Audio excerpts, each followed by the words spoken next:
ቅድመ ዓለም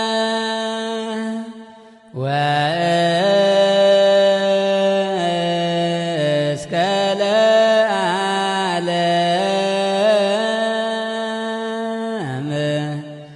ሃሎ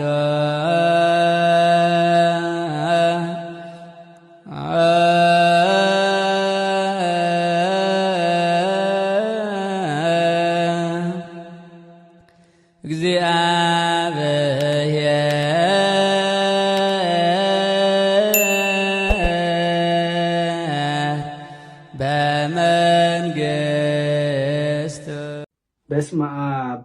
ወወልድ ወመንፈስ ቅዱስ አሃዱ አምላክ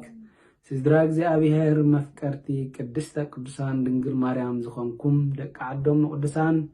ብፍጹም ሰላም ክርስቶስ ከመይ ኣለኹም አስተፈላለየ ኩርናዓት ዓለም ኮይንኩም ነዚ ምስሊ እዚ ተከታተሉ ዘለኹም ናይ እግዚአብሔር ሰላም ምስ ኩልኩም ይኹን ለመወን እግዚአብሔር ስለዝረዳእና ስለዝዓቀበና ክሳብ ሰዓት እዚኣውን ስለዘብፅሐና ስለ ኩሉ ነገራቱ ስለ ኩሉ ውዕለታቱ እግዚአብሔር አምላኽና ዝኸበረን ዝተመስገነን ይኹን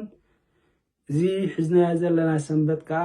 ሓምሻይ ሰንበት ናይ ዓብ ጾም በፂሕና ኣለና ነዚ ዝተረፈ ከዓ በዓሉ ከፈፅመና ናት ቅዱስ ፈቃድ ይኹነልና እዚ ሰንበት እዚ ከዓ ደብረ ዘይቲ ብምባል ቅዱስ ያሬድ ሰይምዎ ደሎ ንምንታይ ቤተክርስትያንና ኣብዚ ዕለት እዚ ሰሪዓቶ እንታይ ክንመሃር ስለ ዘለና እዩ ዝብል ከዓኒ ናይ ዕለት ንባብ ዝገልጾ ወንጌል ማቴዎስ ምዕራፍ 24 ካብ 1 ክሳብ 28 ዘላ ሓይሊ ቃል ከነንብቦ ከዓኒ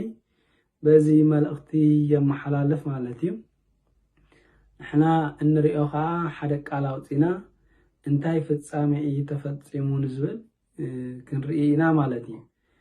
ኣብ መጀመርታ ተዳሪና እንታይ ዝብል ጎይታና መድሓኒና ኢየሱስ ክርስቶስ ነቲ ቤተ መቅደስ ምስ ረኣዮ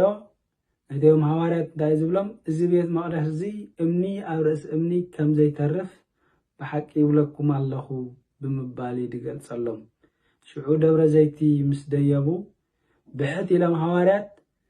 እዚ ዝበልካናስ መዓሲ ክኸውን እንታይ ኮንዩ ምልክቱ ንዝብል ሕትኻ ከቅርብሉን ከሎ ኢና ንርኢ ማለት እዩ ስለዚ እዚ ሕቶ እዚ ምስ ሓተትዎ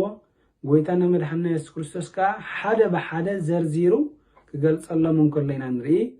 መጀመርታ እንታይ ዝብል ሓደ እኳ ከየስሕተኩም ተጠንቀቁ ብምባል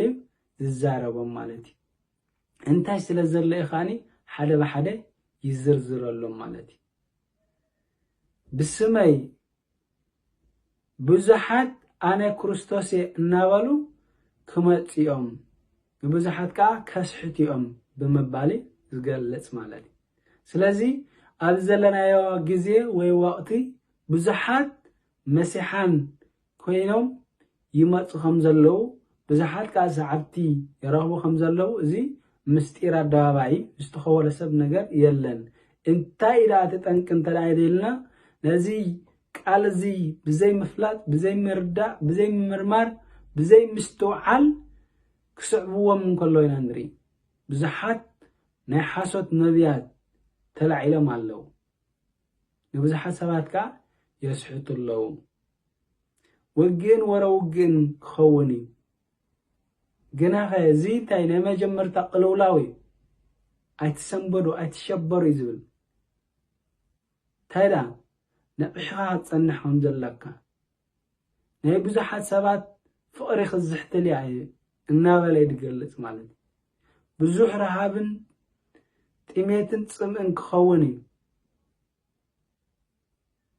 እቲ ምልክታት ዝገልጽ ዘሎ ማለት እዩ ስለዚ ኣብዚ እዋን እዚ መብዛሕትና ፍርሓት ዝስማዓና ክንህሉ ንኽእል ኢና ግና ፍርሓት ካብ ፍርዲ ኣያገላግለናን እዩ እንታይ ዳ ዘገላግለና ፍርሃት ከም እግዚአብሔር እንዳነበርና ምስ እግዚአብሔር ምስ ንነብር ጥራሕና ካብቲ ፍርዲ ካብቲ ፍዳ ንገላገል ማለት እዩ ስለዚ ነቲ ፍርሃት ቀንጢጥና ፍቅሪ ኣምላኽ ኣብ ልብና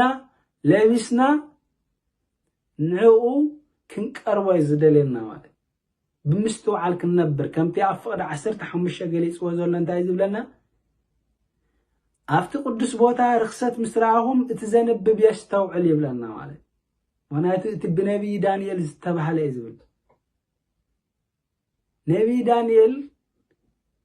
كما يزنبر نيرو أنا أورو انت يزمسل نيرو مصحف دانيال كان نبونا خلينا مالك تنبيت دانيال تدارينا يو تايب لنا نسو نصوه قدس نجزابير دفر نجزابير زغلغل أب سدت كوان تنبر حق جزابير زير السعي قدس أبي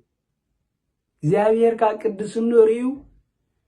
كاب أفانا بستن كاب قدقار يوصوهم زنبرينا نرئي مالتي سلازي اتي زنب بيستوعل كبلنا نقول نعلم كنن ببالنا كمي أتمثل دلا نبي قصعت خيز دلا اتي ملكتات زتوهابنا خي يتكبر دلو اسكن استوعل اتي قدس بوتا تباهي لزلا أياني نسخاتكم بيت مقدس أملاخ مخانكم دا يتفطنيكم يزبلنا سبنتنا قدسيو قدس سخونا እግዚአብሔር አምላክና በቅድስና በንጽህና كنبر ቅድስና አካፈለና ወይካ በቅድስና ፍጥራት ከምንኸውን ገበረና ነቲ በዓል ዝቀደሰ በዓል ዘንጽሆ ግን በዓልና ኻኒ ነርክሶለና ስለዚህ አፍቲ ቅዱስ ቦታ ቀብለና እንከሎ ቤተ ክርስቲያን ቀጥር ቤተ ክርስቲያን አገልገልቲ ቤተ ክርስቲያን ብዙሕ ነገር ክንገልጽ ንኸይደና ነስተውዕል ይዕኸነ ብል ይግባአናይ ቤተ ክርስቲያንና ሎሚ እንተዳ ሕማቅ ነገር ወይ ተገራ ሕማቅ ነገር ተመሐላሊፋ መሰል አለና ክንዛረብ ስክ ንብል አይኮናን ማለት ታራ ከነንብቦ ክንምርምሮ አየኒ ሐቂ አየኒ ጌጋ እናበልና ከነስተውዕል ግባአናይ ማለት ስለዚህ ታዝብል ቀጽሉ ጉያኹም ብክረምት ከይከውን ተጠንቀቁ ወይካ ብዕለተ ሰንበት መቸም ክረምት ተባሂሉ ዘሎ ኩላና እንፈልጠይና ጭቃ ጨፈቃ ዝነበረካ ዘርኢ ናብ መሬት ምስ ደባኻ እቲ ዝተዘርአውን ኣፍረ ከይበፅሐ ቁልሕልሕ ትብለሉ ግዜ ማለት ኣቦታትና ክምስሉም ከለው ክረምቲ ዝገይሽ ካብ ከልቢ ዘይሓይሽ ይብል ብዙሕ ነገራት ስለ ዘጋጥሞ ማለት ስለዚ ጉያና ብክረምቲ ከይከውን ነጠንቀቕ እንታይ ስለ ከብል ዝደለየ እቲ ምጻት ጎይታ ከምቲ ክረምቲ እቲ ዝተዘርአ ዘርኢ ፍረ ከይፈረየ ዝጸንሕ ግዚኡ ስለ ዘይኣኸለ ንሕና ከዓ ነቲ ተዋሂብና ዘሎ ግዜ ፍረ ከይፈረና ከይንጸንሕ እሞ ከምቲ ኣብ ወንጌል ዮሃንስ ምዕራፍ 15 ገሊጽዎ ዘሎ እቲ ሓቀኛ ጉንዲ ወይኒ ኣነ ኢሎ እቶም ጨናፍር ከዓ ንስኹም ኢኹም ኢሎ ጨናፍር ጥራሕ ኢሉ ይስቕ ኣይበለን እንታይ ዳ እቲ ጨንፈር ዘይፈሪ ዘበለ ተጸንጺሉ ናብ ሓዊ ይድርበ ኢልዎ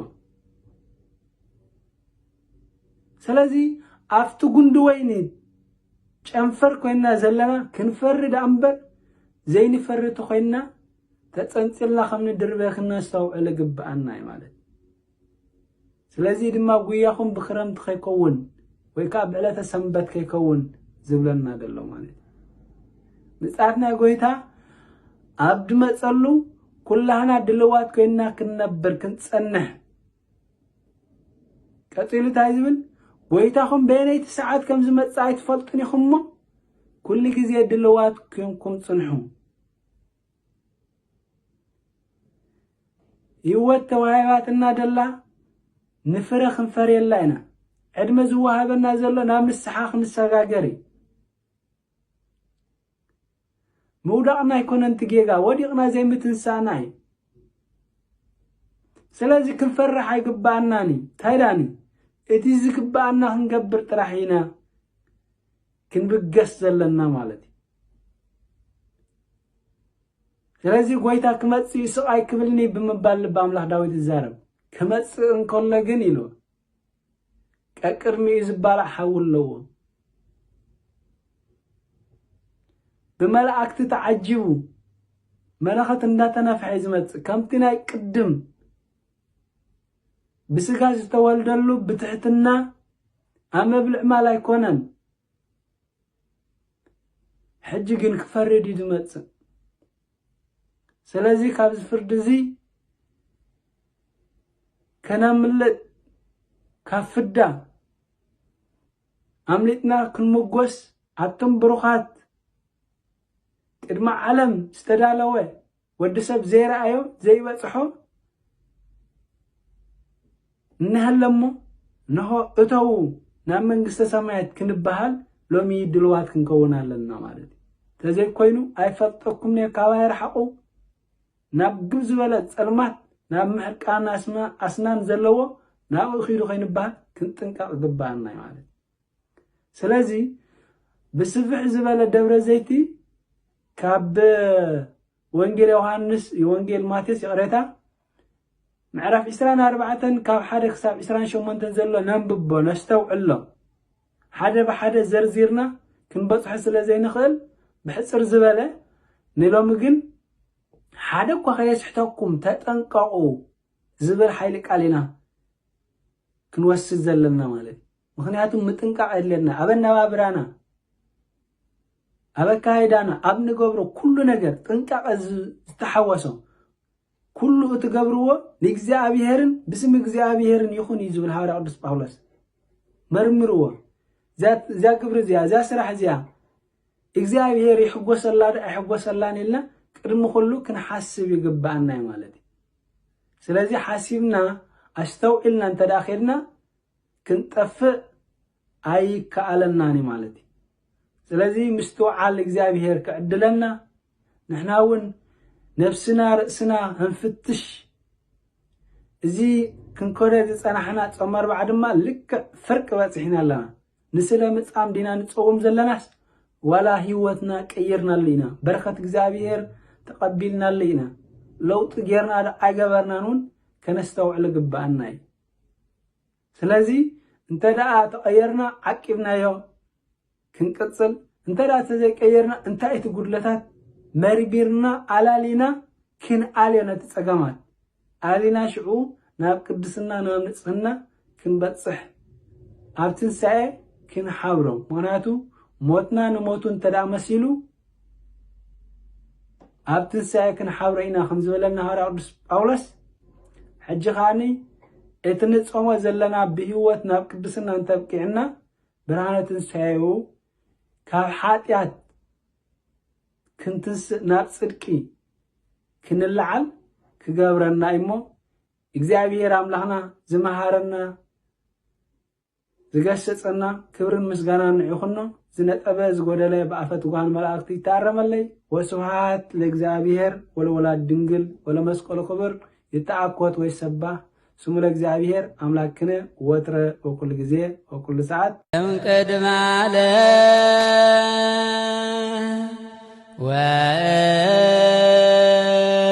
ወእስከ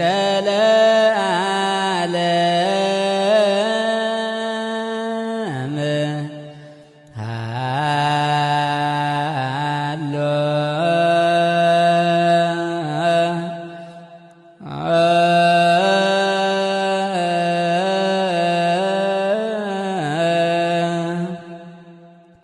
እግዚአ